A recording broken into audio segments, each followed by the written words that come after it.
11장 33절부터 46절까지 말씀 다 함께 읽습니다. 시작.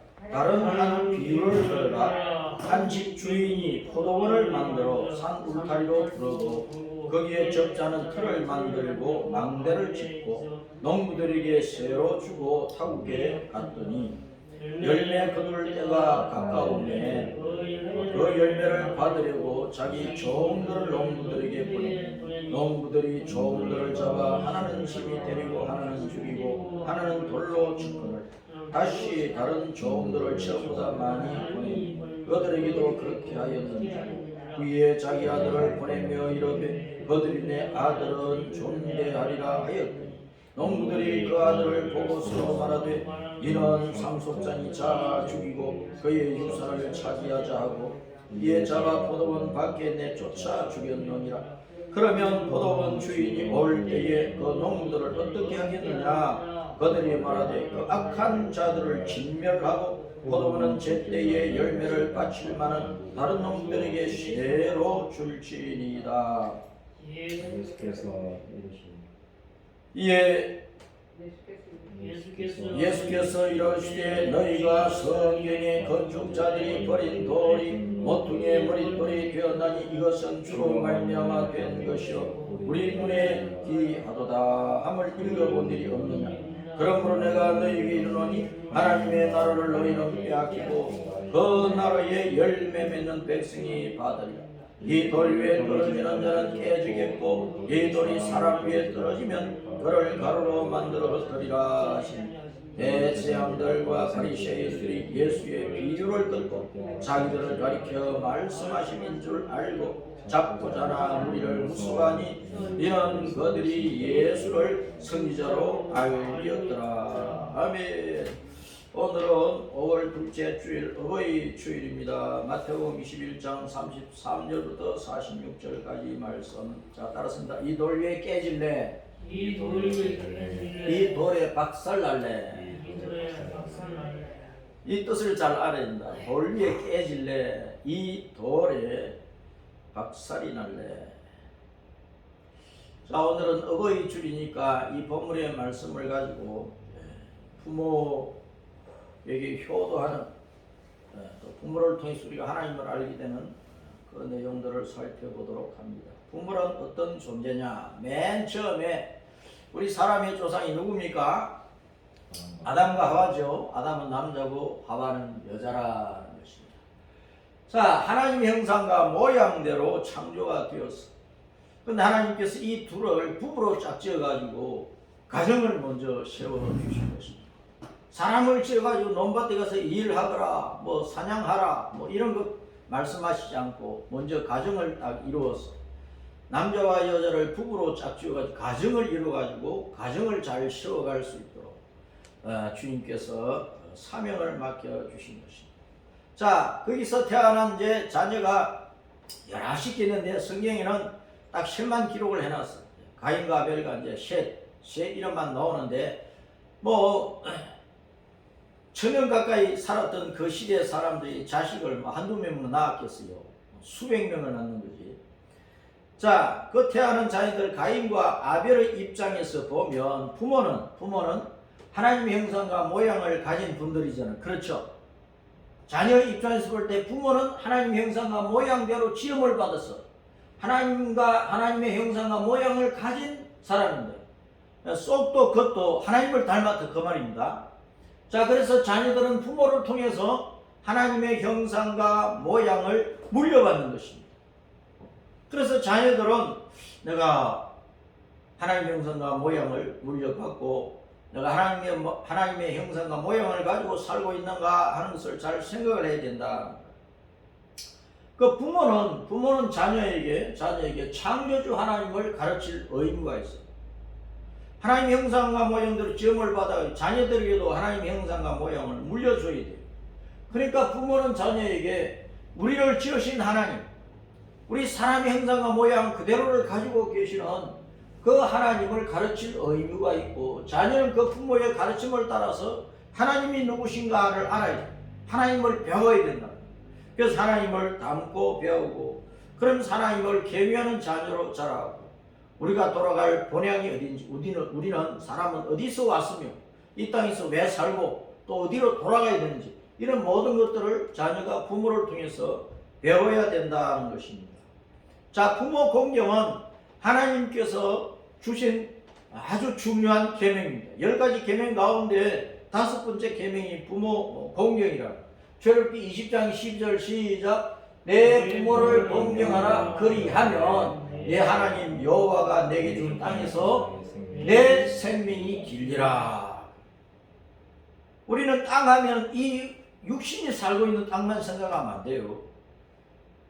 땅 하면 샤롯과 새 땅도 있잖아요. 그렇죠.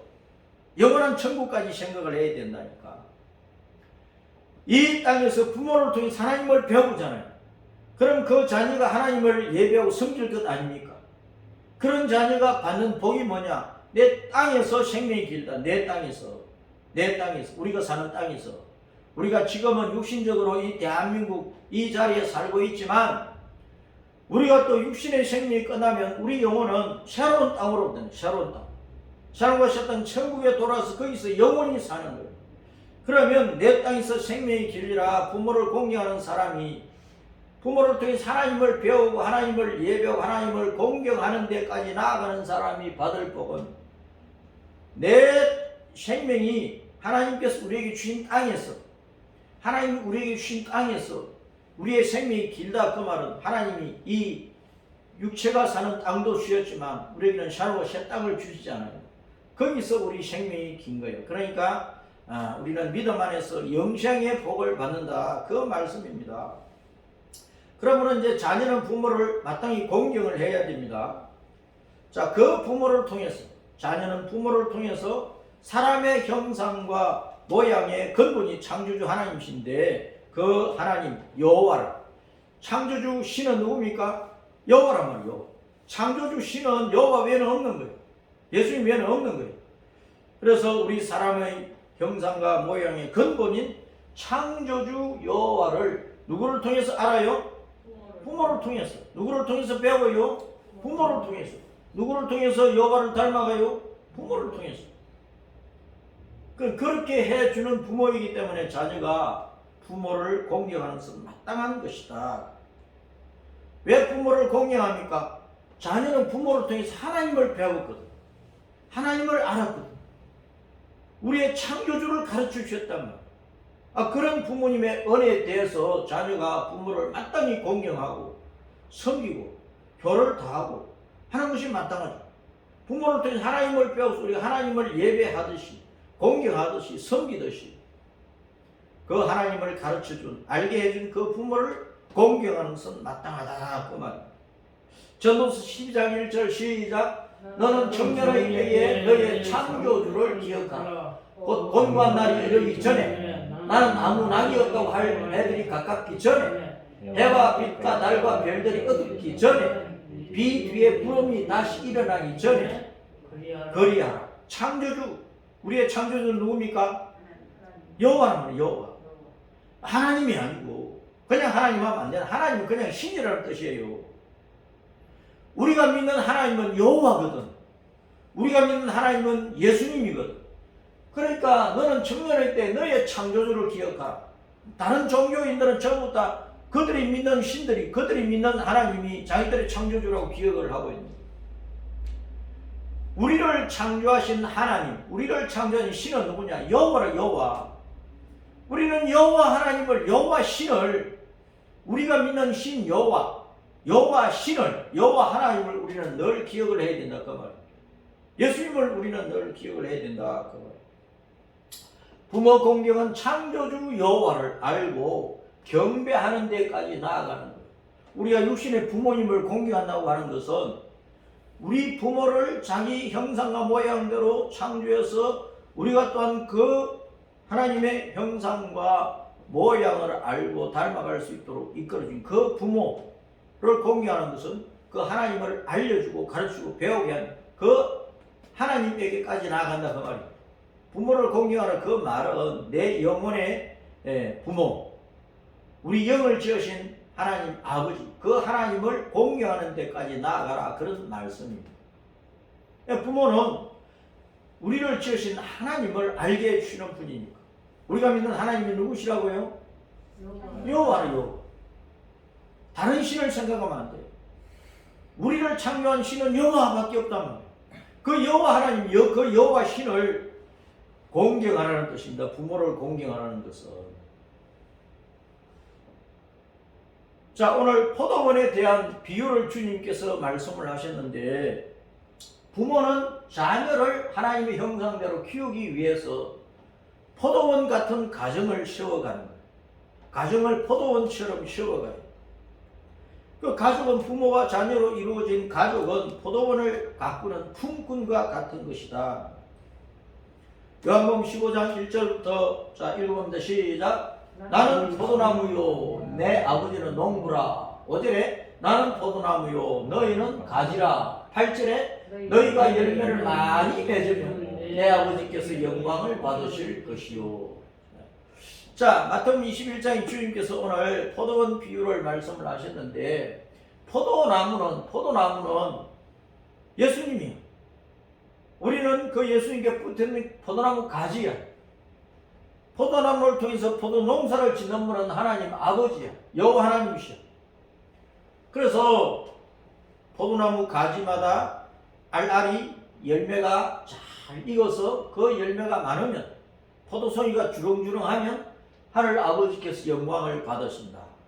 그러니까 포도원을 가정으로 보여주신 것이기 때문에, 포도나무가 예수님, 우리는 가지니까 우리를 통해서 영적인 자녀가 많아지면, 교회마다 하나님의 자녀가 많이 채워져야 하나님께 영광 받으십니다. 그럼 이 포도원은 오늘날 우리 이제 교회를 보여주고 가정을 보여주는 것이기 때문에 가정마다 하나님의 자녀가 많아져. 부모가 자녀를 옛날에는 10자녀 정도 평균 낳았잖아요. 그럼 처음 다 불신앙자로 만들어버리면 부모의 책임을 다 못한 거죠.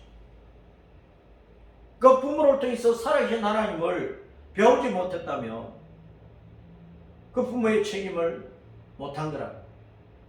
오늘날은 가정마다 한둘이 셋 정도 낳고 마는데, 그 자녀들에게 부모는 하나님을 알려줘야 됩니다. 하나님을 가르쳐줘야 돼요. 그 자녀가 하나님 형상과 모양을 회복해서 하나님을 경외할 수 있도록 이끌어줘요. 그래서 성경에 포도원은 이스라엘 나라를 상징하기도 하고 오늘날 교회를 나타내는데, 그 바로 우리 각 성도의 믿음의 가정이라는 것입니다. 포도나무가 포도 열매를 주렁주렁 맺듯이 부모는 하나님 형상을 가진 자녀를 많이 낳아서 여호와의 자녀, 천국 백성으로 키워서 하늘 아버지께 영광을 돌려야 된다. 각 가정의 자녀가 아무리 많아도 그 자녀가 하나님을 모르면, 하나님을 공경하는 데까지 나아가지 못하면 그 많은 자녀를 키우는 의미가 없는 거예요. 자, 포도원 비유를 주님께서 말씀을 하셨어요. 이 비유의 뜻을 잘 알아야 돼요. 어떤 포도원 주인이 포도밭을 이제 쇠를 주고 타국으로 갔어요.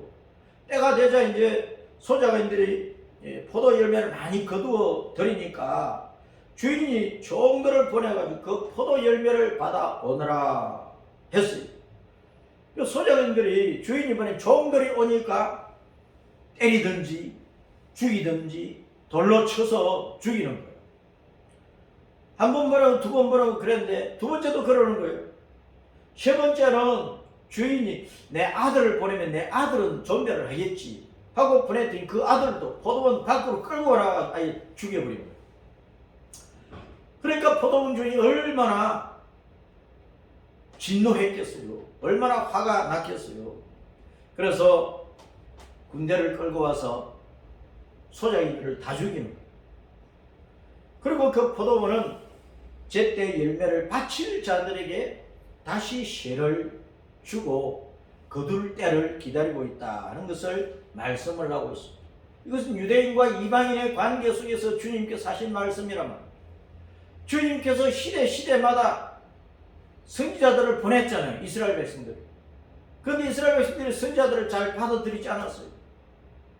선지자들을 막 박대하고 때로는 죽이고 자, 그러니까 하나님께서, 여호와 하나님께서 아들을 보내셔서 예수님을 보내셔서, 그런데 그 예수님도 포도원 밖으로, 예루살렘 성 밖으로 끌고 가서 십자가에 못 박아 죽인 거예요.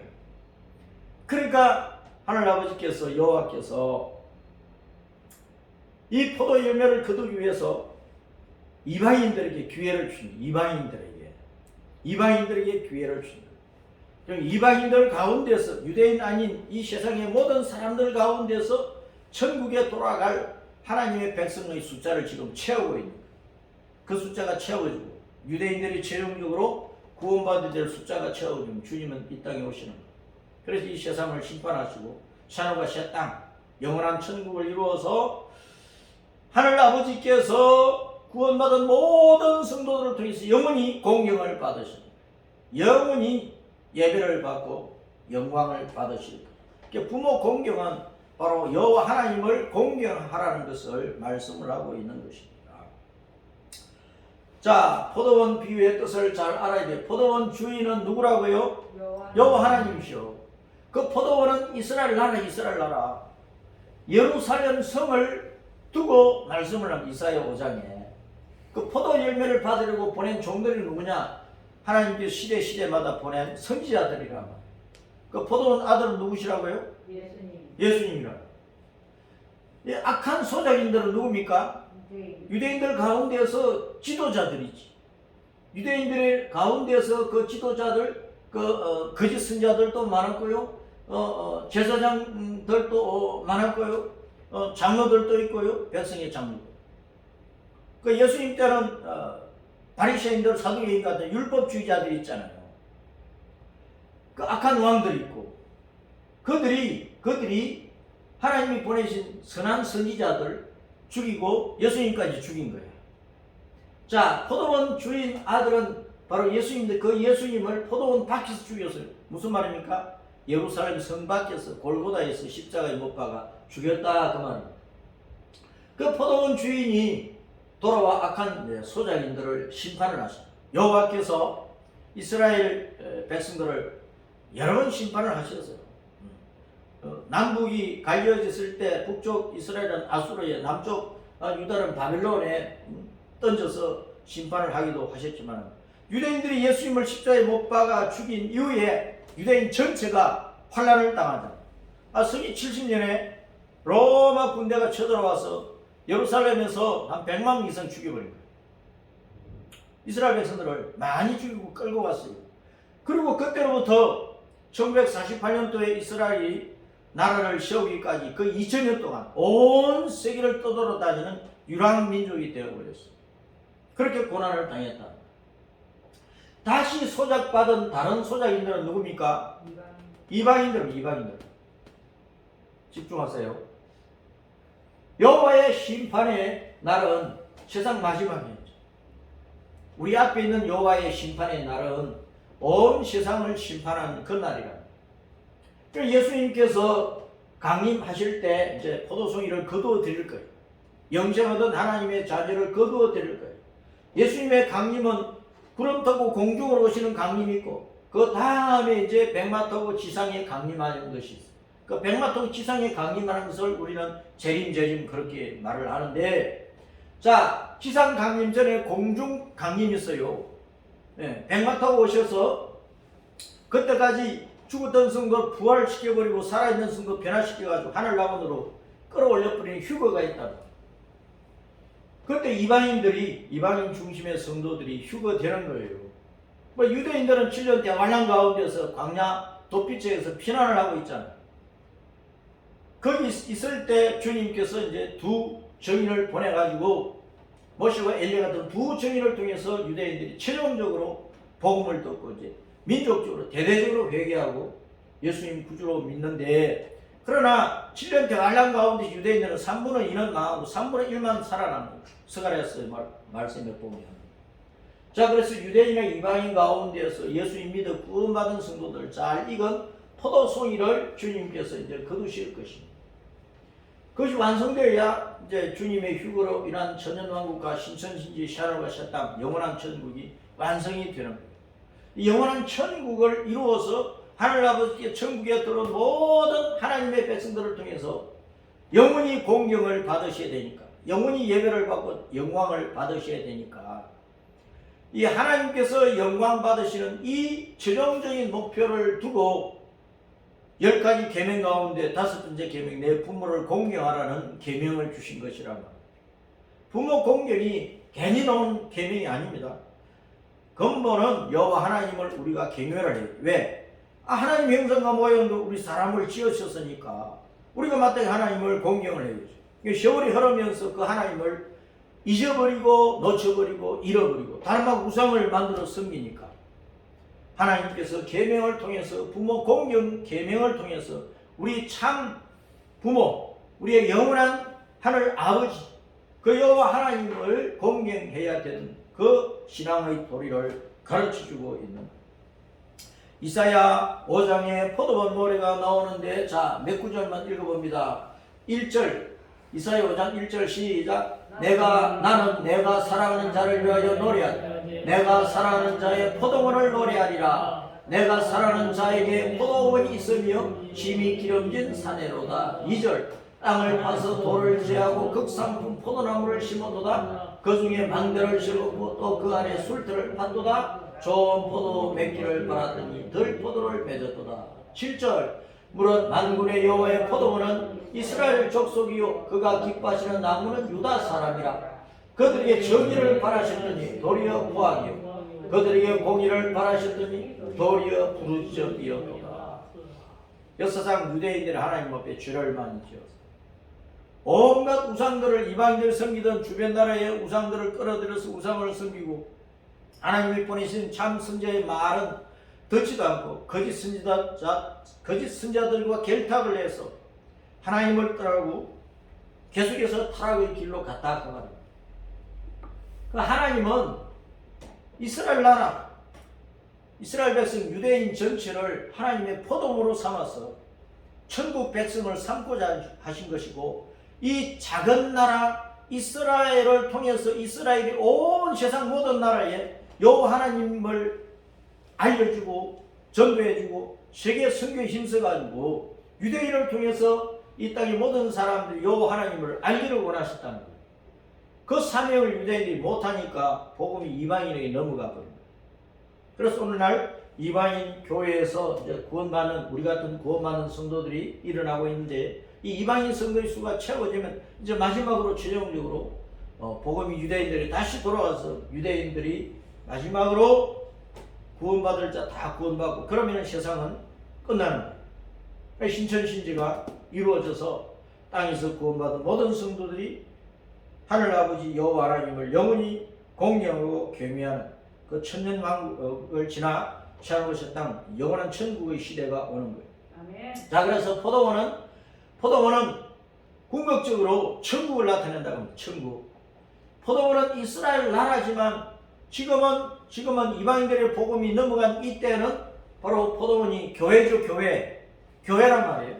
자, 에덴 동산은 영원한 천국의 모형입니다. 아담과 하와를 하나님께서 딱 창조해가지고 에덴 동산을 만들어가지고 거기서 부부 중심으로 가정을 세우라고 말씀을 하셨잖아요. 그러니까 그 에덴 동산, 아담과 하와의 우리 사람의 처음 조상의 가정이 있던 그 에덴 동산은 오늘날 교회의 모형이면서 궁극적으로는 영원한 천국의 모형이다, 그런 뜻입니다. 그러므로 부모의 책임은 뭐냐? 자녀들에게 하나님의 형상을 회복시켜줘야 돼요. 부모 자신 여호와 하나님을 경외하는 자로서 자기가 낳은 육신의 자녀들을 하나님의 형상을 회복한 자녀로 키워줘야 된단 말입니다. 천국 백성으로 만드는 일을 잘 해줘야 된다 그 말입니다. 그런 부모를 자녀들이 어떻게 해야 돼요? 마땅히 공경을 해야죠. 마땅히 효도해야죠. 자, 그래서 집과 가정, 성전, 교회, 천국은 하나라는 사실을 우리가 알아야 되는 것입니다.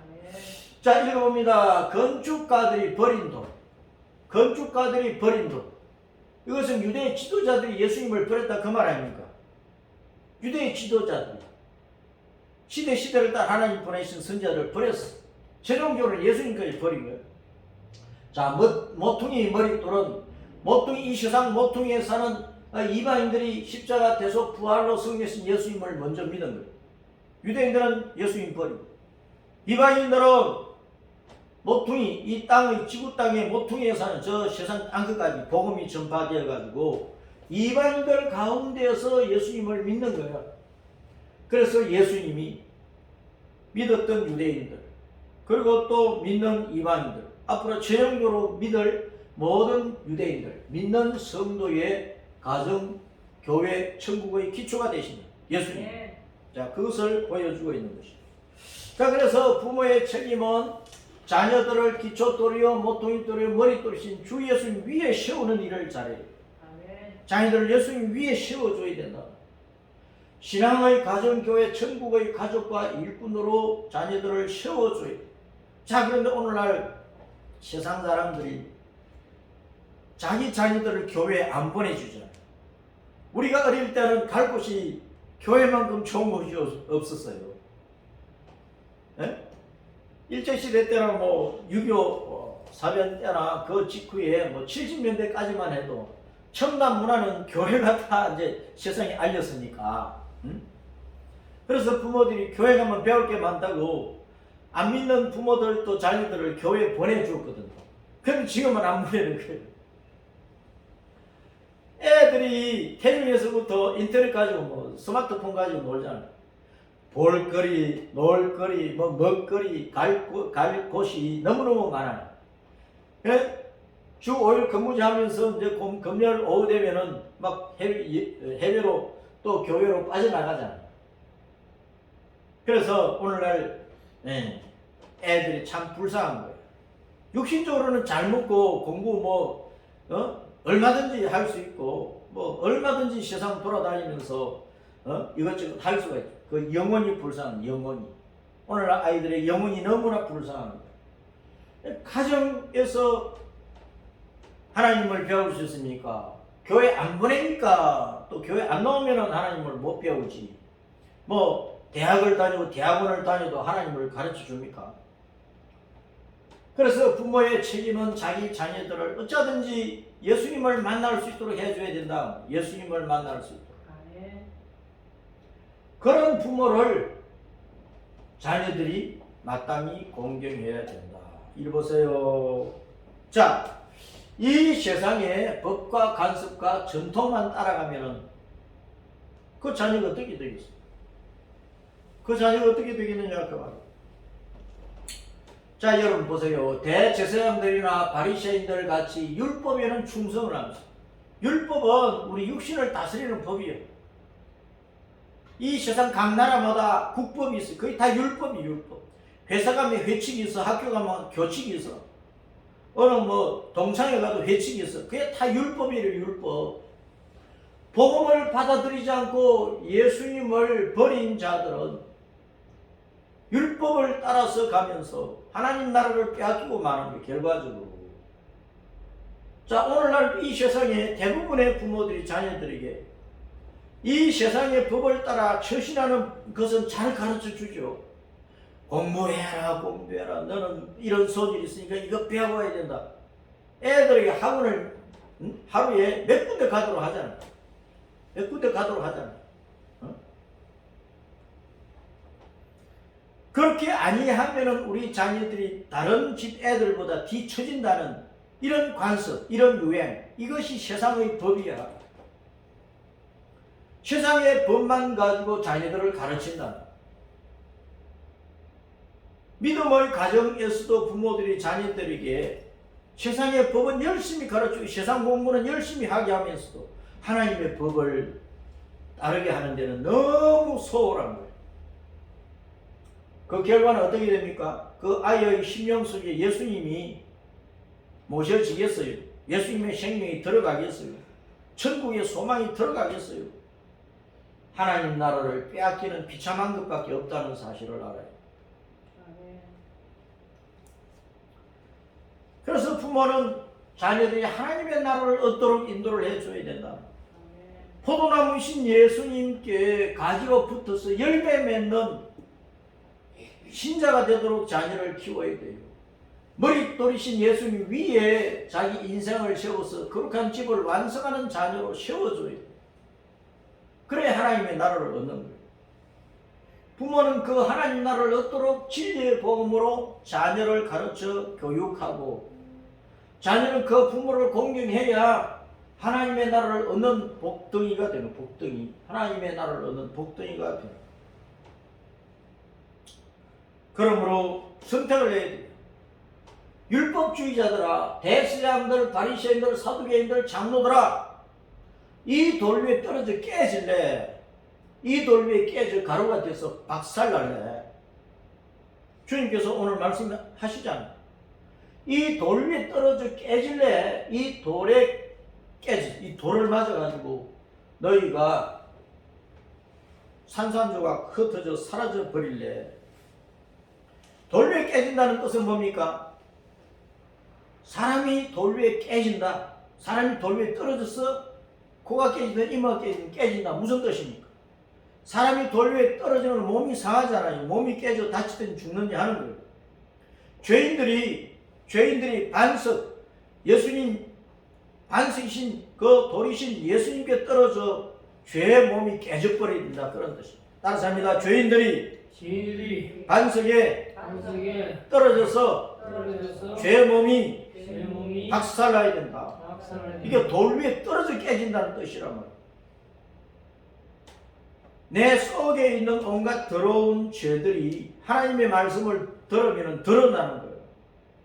그 죄들을 보고 예수님 앞에 엎드려서 울며 회개하고 자복하고 주님의 용서의 은총을 구하는 그것이 돌 위에 떨어져서 깨지는 거란 말이에요. 내가 반석인 예수님에 내가 떨어져서 깨져야 되는 거예요. 부모를 통해서 계속 천국의 말씀을 들으니까, 복음을 들으니까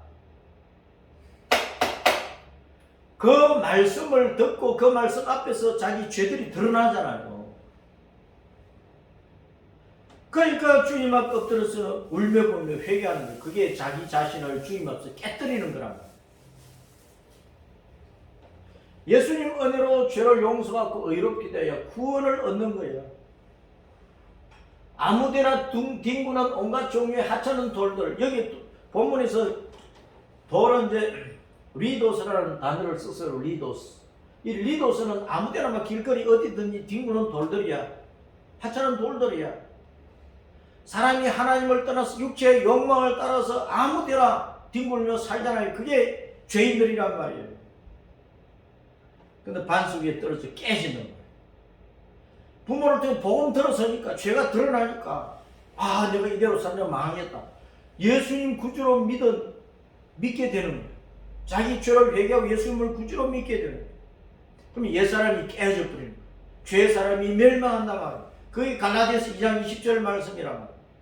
아멘. 이 돌 위에 떨어져 깨져야 돼요. 아멘.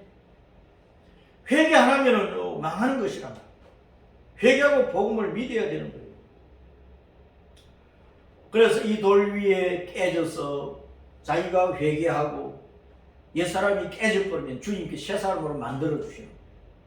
그래서 그 반석, 예수님께 착 달라붙은 영원한 생명의 반석으로 다시 태어나는 거예요. 이게 돌 위에 깨지라는 뜻이란 말입니다. 교회를 세우는 그 반석에 예수님께 연합이 되어야 돼요. 마태복음 16장 18절에 주님께서 베드로에게 너는 페트로스야, 너는 페트로스, 너는 베드로야, 너는 떨어진 돌조각이야. 그러나 나는 반석이야, 페트라야, 큰 바위 덩어리야. 내가 이 페트라 반석 위에 내 교회를 세운다. 여기저서 떨어져 나온 돌조각, 페트로스, 아무데나 뒹구는 돌멩이들, 리도스, 하찮은 돌멩이들. 그 돌조각이나 돌멩이들이 반석과 연합하면 더 큰 영생의 반석, 예수님의 생명의 반석이 되어버리는 거예요. 그것이 반석 위에, 페트라 위에 세워진 믿음의 사람이요, 교회요. 결과적으로 이제 천국이 되는 것이란 말이에요. 그 반석이 음보의 권세를 박살내버려요. 그 어떤 음보의 권세라도 교회를 이길 수 있어요, 없어요? 못 이깁니다. 예수님 안에 있는 생명을 사탄이 빼앗아갈 수 없어요. 차라리 신자는 순교자가 되어서 죽을지언정 예수님을 부인하지 않는단 말이에요. 예수님과 연합된 반석이 된 신자는 그렇게 되는 거예요.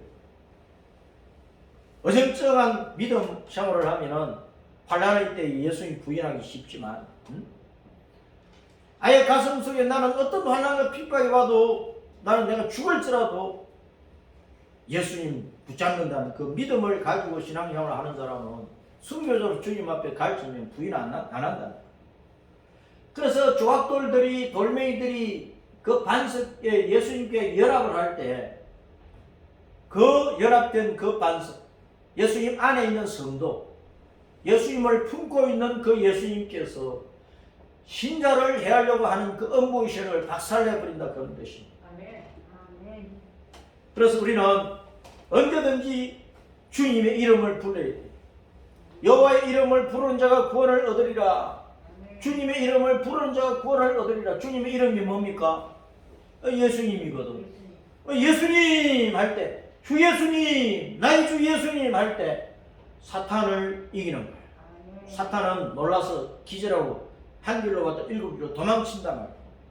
그러니까 우리는 주 예수님의 이름으로 음부의 세력을 이겨야 되는 것입니다.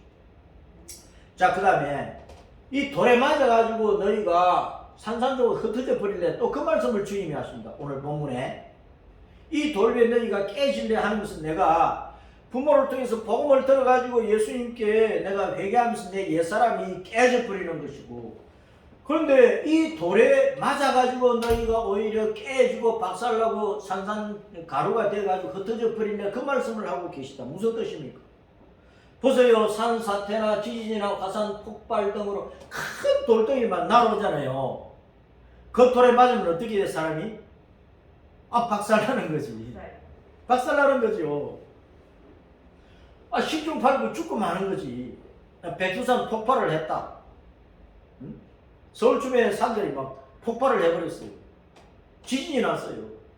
뭐 돌덩이 막 굴러내려오는 돌덩이 날아와가지고 나를 때렸어. 그럼 어떻게 될까요? 죽는 거지. 뭐 살겠어요. 큰 돌덩이를 맞는데. 그러니까 날아오는 큰 돌에 맞거나 깔리면은 어찌 살아남을 수가 있습니까? 그냥 으깨져서 그 순간 죽고 마는 것이다. 나라는 돌에 박살난다. 무슨 뜻이냐? 다니엘서 2장 34절 시작.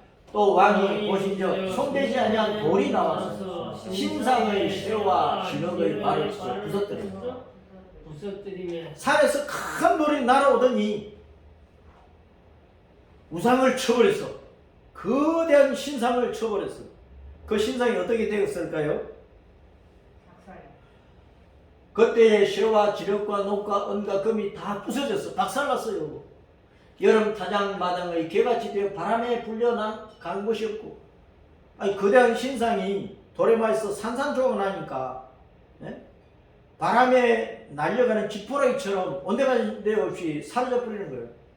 우상을 친 돌은 태산을 이루었어. 우상을 친 돌은 태산을 이루었어. 처음에 이런 큰 돌이 날아와서 우상을 치니까 우상이 깨져버리고 사라져버리는데, 그 우상을 친 돌이 나중에 더 크게 되어버렸어. 엄청나게 커서 태산같이 되어버렸어. 그 우상을 친 돌, 태산같이 커져버린 그 돌, 이 여러 왕들의 시대 하늘의 하나님이 한 나라를 세우신, 이것은 영원히 망하지도 아니할 것이고, 그 국권이 나라의 권세가 다른 백성으로 돌아가지도 아니할 것이고, 도리어 이 모든 나라를 쳐서 멸망시키고 영원히 설 것이고, 이 세상 나라를 심판하고 영원히 서는 나라는 누구의 나라입니까? 예수님의 나라지. 천국이면 천국, 하나님의 나라란 말입니다. 하나님의 나라, 예수님의 나라, 천국이란 말입니다. 우상을 쳐버린 그 돌이 다시 커져서 태산이 되었다. 예수님 안에서 구원받은 성도들이 예수님과 연합하니까, 반석이신 예수님과 연합하니까, 그 반석 예수님이 자기 속에 자기 영생하던 자녀들을 품으니까 태산처럼 커져버리는 거죠. 천국에 돌아가는 성도들이 그렇게 많게 될 것이다. 그런 뜻입니다. 아담 때부터 세상 끝날 때까지 구원받아 천국에 돌아가는 사람이 한두 사람이겠어요. 시대를 보면은 10분의 1 정도도 뭐 예수님 안 믿고 하나님 안 섬기지만은 아담 때나 지금이나 보세요. 지금 우리 시대에 이 지구 땅에 75억, 80억 정도의 사람이 살고 있잖아요. 근데 그 많은 사람들 가운데 예수님 믿는 사람은 10분의 1도 안 된다니까. 한 시대를 보면은 구원받은 성도는 적지요. 그러나 아담 때부터 세상 끝날 때까지 성경으로 볼 때는 우리는 이제 한 6,000년으로 보지만 그 기간 동안에 구원받은 성도 수 전체를 합하면 태산처럼 많게 되는 거예요. 그걸 우리에게 보여주고 있는 것이죠. 45절을 보면 다니엘서 2장 45절을 보면 시작. 손대지 아니한 돌이 산에서 나왔어 쇠와 놋과 기름과 은과 금을 부서뜨린 것을 왕께서 보신 것은 크신 하나님이 장래일을 왕께 알게 하신 것입니다. 이 꿈은 참되고 이 해석은 확실함이다. 왜 다니엘이 성령님의 감동을 따라서 꿈을 쫙 풀어버렸습니까? 느부갓네살 왕이 꿈에 큰 신상을 봤어. 쇠와 놋과 기름과 은과 금이 보태져서 머리끝 발까지 그 금, 은, 쇠와 놋, 진흙으로 된 그 큰 신상을 봤단 말이야. 그 태산처럼 크게 될 그 돌이 산에서 둥근 돌로 나와가지고 이 우상을 쳐버렸어.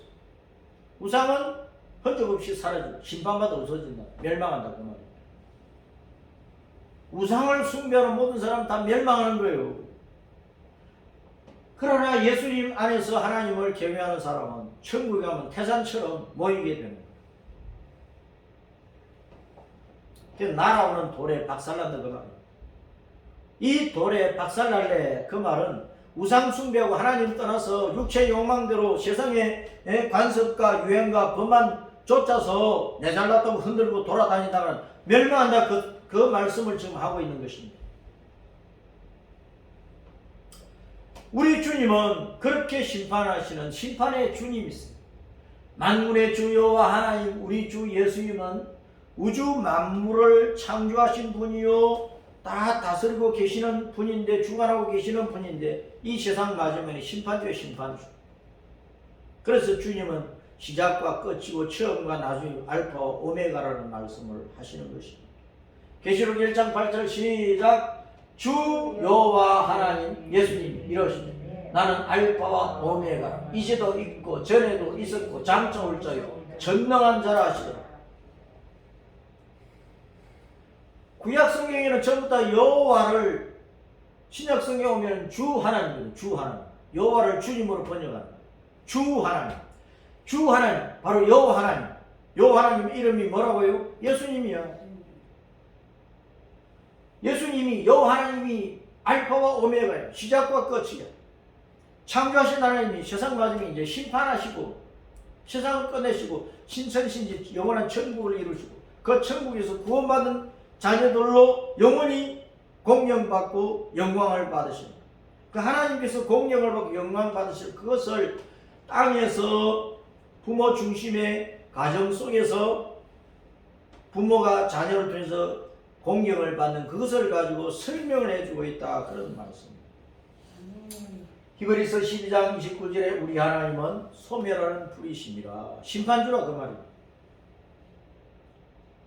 자, 노아 시대의 심판을 보면 주님을 홍수로 싹 썰어버리신다 했어요. 노아 시대에. 노아 시대에 홍수 심판이 있었잖아요. 세상 전체적인 홍수 심판. 그때 내가 홍수로 물로서 세상을 다 썰어버린다고 그러셨다고. 창세기 6장 7절 시작 이러시되 내가 창조한 사람을 내가 지면에서 썰어버리니 사람으로부터 가축과 기름것과 공중의 새까지 그리하니 썰어버리니 이는 내가 그것들을 지었음을 한탄함이니라 하시니라. 7장 23절에 지면의 모든 생물을 썰어버리시니 곧 사람과 가축과 기름것과 공중의 새까지라 이들은 땅에서 썰어버림을 당하였으며 오직 노아와 그와 함께 방주에 들어가 있던 자들만 남았다. 방주에 들어간 식구만 남았어. 그럼 오늘날도 교회에 들어와야 돼. 복음 안에 들어와야 돼. 예수님 품 안에 안겨야 살아남는 거야. 다른 길은 없단 말이야. 아브라함 시대에는 어떻게 심판을 하셨어요? 9장, 19장, 창세기 19장 24절, 25절 시작. 여호와께서 하늘을 본 여호와께로부터 유황과 불을 소돔과 고모라에 비같이 내리사 그 성들과 온들과 성에 거주하는 모든 백성과 땅에 나는 것을 다 엎어 멸하셨다. 노아 시대는 물로 홍수로 심판하면 물로 싹 썰어버린다 그랬어. 물로 싹 썰어버린다 그랬어. 그럼 소돔과 고모라 성을 심판하는 불로 심판을 했거든요. 그때 불로 확 태우는 거죠. 물로서는 싹 썰어버리고 불로서는 확 태우는 거예요. 완전히 멸망시켜버린다고 말이에요. 다 엎어 멸하셨더라. 무엇으로? 불로서. 그럼 소돔 고모라 성을 불로서 확 태워서 심판하셨을 거면 앞으로 세상 전체를 불로서 심판하실 것을 예고하신 것이라고. 세상 마지막에 불심판을 예고하신 것이다. 자, 그래서 이 세상 마지막에는 불심판이 있어요. 불심판. 불로 어떻게 한다고? 물로 확 썰었듯이, 물로서 싹 썰어버렸듯이 불로서 확 태우시는 거예요. 베드로서 3장 6절 시작. 이로 말미암아 그때 세상은 물이 넘침으로 멸망하였으되 이제 하늘과 땅은 그 동일한 말씀으로 불사르기 위하여 보호하신 바되어 경건치 아니한 사람들의 심판과 멸망의 날까지 보존하여 두신 것입니다. 그러나 주님의 날이 도둑같이 오는데 그 날에는 하늘이 큰 소리를 떠나가고 물질이 뜨거운 불에 풀어지고 땅과 그 중에 있는 모든 일이 드러나리로다. 세상 마지막 때는 불로서 심판하시는데 불로서 막 태우시는 심판이라 그런 말. 그러므로 여러분, 부모의 책임은 뭡니까? 부모의 책임은 따라서입니다. 부모 자신도 그 자식들도 부모 자신도 그 자식 이 반석에게 이 반석에게 박살나지 않도록 차라리 이 반석 위에 떨어져 깨어져야 돼. 이 반석 위에 떨어져 깨어져 회개해야 된다 그 말이에요. 회개하고 이 반석에 착 달라붙어서 영원한 반석으로 살아남는 게 좋아요. 태산이 되기까지 땅끝까지 복음 전해지고 구원받은 사람들이 예수님 품에 안겨서 태산이 되고 그것이 구원 영생 천국 가는 길이다. 이 길 외에는 없다고 합니다. 반석이 외치는 소리를 들어야 됩니다. 반석이 외치는 소리를 들어야 돼요. 반석은 너릇바위 반찬, 너릇바위 반찬, 돌석자. 너릇바위 반찬은 돌아올 반자에다가 이제 돌석자가 이제 들어간 건데, 저 돌아올 반자는 앞에 있는 글자 배주자. 배주자에 창 숫자, 몽둥이 숫자를 써놨어요. 그러면 창으로 적을 물리치고 배를 되돌려 돌아와야 돼요. 멸망길을 가다가 노아의 8식구가 방주를 탔잖아요. 그 방주가 아라랏산에 머물렀는데 방주가 하나님의 운전으로 이제 바닷물에 떠 있다가 아라랏산에 도착을 했어요. 하나님께서 방주가 제대로 갈 수 있도록 다 안전 운행을 해주시고 결국은 배가 하나님이 원하시는 곳으로 돌아가서 정착할 수 있도록 해주셨는데, 마찬가지로 이 땅의 모든 사람들은 배를 타고 다니는 인생들과 같아요. 그만 파도가 치고 배가 엉뚱한 길로 가려면 몽둥이, 창과 같은 노를 가지고 저어서 배가 제갈 곳으로 갈 수 있도록 잘 운전을 해야 돼요. 그래서 배가 멸망길로 가지 않고 생명의 항구로 돌아가야 된다 그 말이에요. 예수님이 반석인데요, 예수님은 지옥 갈 인생들을 돌이켜 천국 갈 수 있도록 이끌어 주시는 분이라는 거예요. 돌석자는 굴바위 암자에다가 입구자를 써놨어요. 산등석의 큰 바위 덩어리인데요. 그런데 입구자니까 입을 열어서 외치고 있잖아요. 바위가 그 배를 되돌리라. 예수님께서 오늘날 우리에게 하시는 말씀은 너희가 가는 그 길, 내가 타고 가는 그 백길을 되돌리라. 나를 떠나서 그 길로만 가면 너는 멸망하니까 생명의 항구로 돌아와야 돼. 그래서 배를 되돌려 나를 보고 생명의 항구로 가자, 천국으로 가자 하고 말씀을 하고 계십니다. 자, 그 반석은 따랐습니다. 예수님은 어제나 오늘이나 내일이나 배를 되돌리라고 이 땅의 인생들에게 말씀하는 거예요.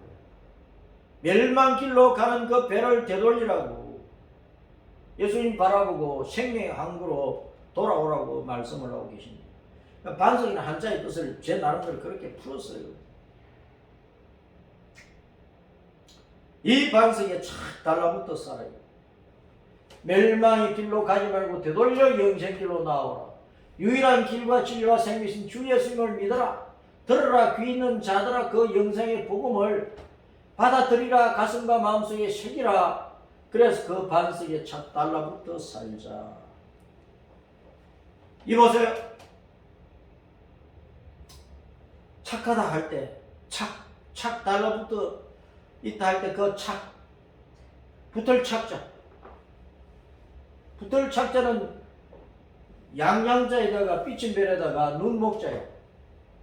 삐침별 지팡이로 진리의 지팡이로 양을 치시는 예수님을 자기 눈을 잘 뜨고 예수님을 바라보고 그분께 착 달라붙어 살아라. 그런 뜻이 한자의 뜻입니다. 착한 사람은 누가 착한 사람이냐? 예수님만 바라보고 예수님께 달라붙어 가지고 예수님만 따라다니는 사람이 착한 사람이에요.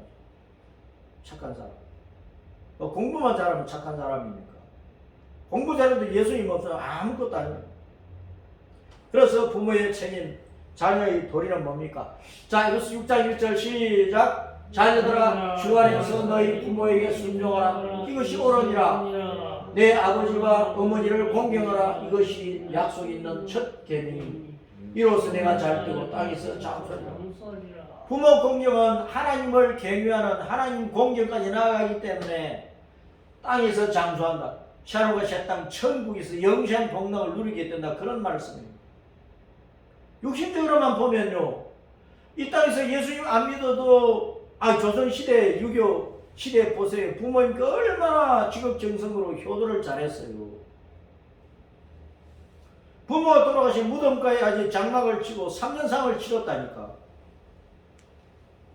그렇게 부모에게 효도를 잘했는데 오늘날 그렇게 부모에게 효도하는 자식들이 있느냐고. 부모 무덤가에 장막을 치고 3년 동안 그 무덤에서 지내면서 부모 무덤을 보살피는 그런 자식들이 어디에 있어요?